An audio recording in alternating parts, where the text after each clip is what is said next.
Hi, this is Alex from PHP Academy and welcome to this CSS tutorial on text shadows. So in this video we're going to look at obviously creating some text, putting some text on the page in our browser. We're then going to be applying a shadow to it, so we're going to be using the text shadow property. It's an extremely easy property to implement, but it's easy to overuse it, use it where it's not required. Just using it for the sake of it, really.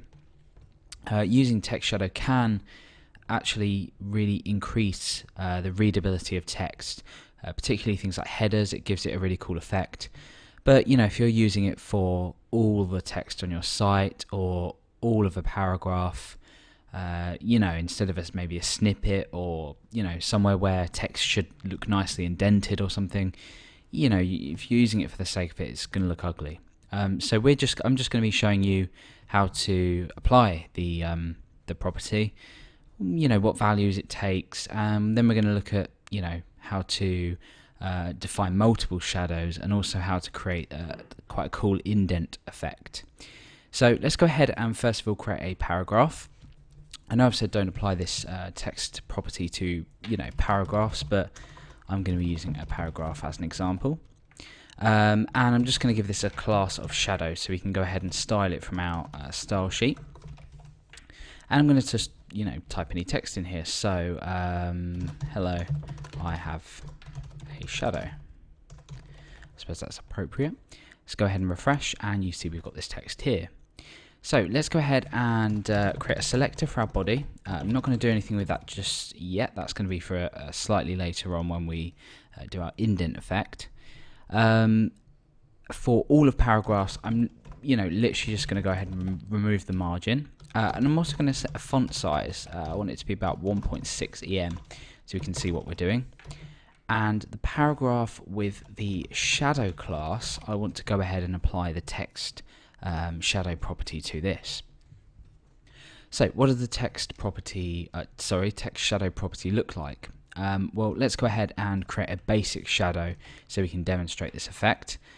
First of all, that's what we have in the browser. Okay, so a basic usage would be obviously to use the text shadow property. Then we want to go ahead and we have an offset from the left and then from the top. So essentially what we're saying is how many pixels from the left firstly should the shadow be displayed, and how many pixels from the top should it be displayed.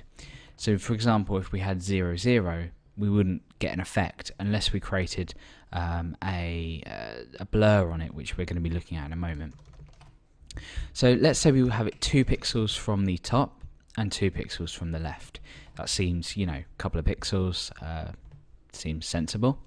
And then we apply color. So I'm just going to apply #999, which is near to FFF, I guess, on the scale. So it's a light shadow. It'll appear dark, but it's a light shadow. Okay, so when I refresh, you see I've got the shadow that has been placed 2 pixels from the left, 2 pixels from the top, and it's the color #999. And that's obviously displayed behind the text, being a shadow. So now we've got this shadow, what else can we do with it? Just firstly to mention that if we were to do this and refresh, you notice that we have nothing. The text shadow property isn't great at shorthand, so 2px, 2px looks a bit frustrating. We might want to try and get rid of one, but unfortunately we're not going to be able to do that. So, okay, what do we want to do now? Well, I want to make this shadow look a bit more natural. I want to say, blur it out slightly. The third measurement property value this can take is the blur, if you like, or how far it comes out. So if I was to say 5 pixels and I refresh, it looks like it's disappeared there. That's probably not a good example. Let's go ahead and change this to black so we can see a bit better. Now you can see that behind we've blurred this shadow out, and it looks a bit a lot more natural than if we were to get rid of this and just have a very harsh shadow. So I could blur this, say 3 pixels, and the text in front's a lot more readable, but it still has that nice shadow in the background. Again, you could go ahead and maybe choose a color like AAA, and you've still got sort of a nice natural effect in the background, and that does actually enhance things like headers and any large text that you want to display. Okay, so the second thing we're going to look at is defining multiple shadows. So we can define multiple shadows on the same element. So let's go ahead and create a crazy example first just to demonstrate this, and then we're going to look at creating an indent effect, which is a really nice effect to do. Okay, so text shadow. Let's go ahead and say we'll say 5 pixels, and we'll create it red. Now we comma separate multiple shadows, so it's extremely easy to implement multiple shadows. I might then go 10 pixels and 10 pixels and say green, for example. So now when I go ahead and refresh, you can see that I've got these two shadows. One's 5 pixels down and to the left, or left and down, and then one's 10. So we've got this sort of equal separation here coming down. You can see it's quite hard to see the order of this. It looks like the red and the green are on sort of on top of each other, but they're not. They're actually behind this, going downwards this way, if that makes sense, this way. So this is a classic example of how you shouldn't implement a shadow. Now the other thing to mention here is we can actually use minus values for our positioning. So for example, if I was to say -5 pixels and -5 pixels, it's fairly obvious that that just would go from the offset, which is the top left hand corner, and it would go -5. So we've gone back from it. So if we wanted to say, I don't know, we'll get rid of this other property here. If we want to say #999 as we had from the beginning, and we wanted -3 and -3 pixels with say a 2 pixel blur, you get this effect behind. So again, quite a cool effect, probably useless in most circumstances except for perhaps headers. We can get some nice effects out of this. This looks quite ghostly, I think. So yeah. Alright, so now what we're going to look at is something a lot more interesting, and that's a really nice text indent or an embossed effect on the page. It's an extremely popular effect to use. A massive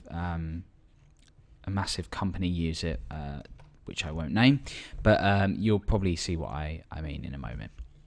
Okay, so how do we go about doing this? Well, I'm going to set the body color so we can see this work a lot better. I found this example on the web, so I'm using values that I wouldn't necessarily think up in my head. I'm not a designer. Well, I'm not a color expert. I would just guess colors when I'm designing sites, or pick them from photo editing software. However, let's go ahead and choose this background. So I'm going to have C8, C8, C8. No, reason I picked this. I saw it ages ago on an example, and I've just remembered it.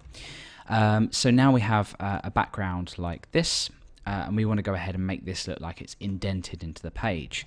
So what do we do with the shadow? Well, first of all, we want to set the I beg your pardon. I want to set this background to CCC and the shadow to C8, C8, so it's slightly darker. Okay, that's all we're going for, is a very slightly darker text color.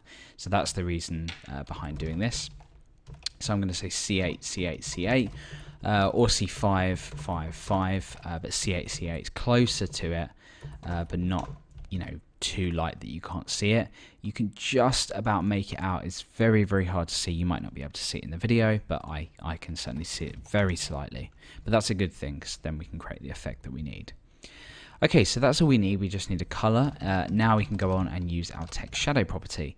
Now we're defining two shadows. The first one is from the top left, 1 pixel downwards. So we're only creating these a pixel away from our original text. The first one's going to be white. The second one's going to be slightly darker, and that's going to create the indent effect and the sort of outside whiteness, but the darker inside. So the outside whiteness is going to come downwards and away. So 1 pixel, and we're going to choose white. Now obviously we're using our comma to define a second, and I'm going to say -1, -1, and I'm going to choose 555. Okay, so I've created something midway between black and white. I've created white, and these two, the background for the body and the shadow or the text color for the shadow. It's very slightly darker. So you can now see that we've got this indented effect, or engraved effect. Now, obviously feel free to play around with this. It does work with other colors. Just bear in mind the rules that I've given you. There obviously are more properties that we can add to this, different fonts we can use to make this look a lot nicer. I'm just using my browser's default rendering font, but you know, this is essentially the basis for creating a nice effect like this. And all we've done is we've used the text shadow property. That's it, to create, you know, a really nice effect like this that previously we would have had to do in photo editing software. So that's it. That's how to use text shadows in CSS.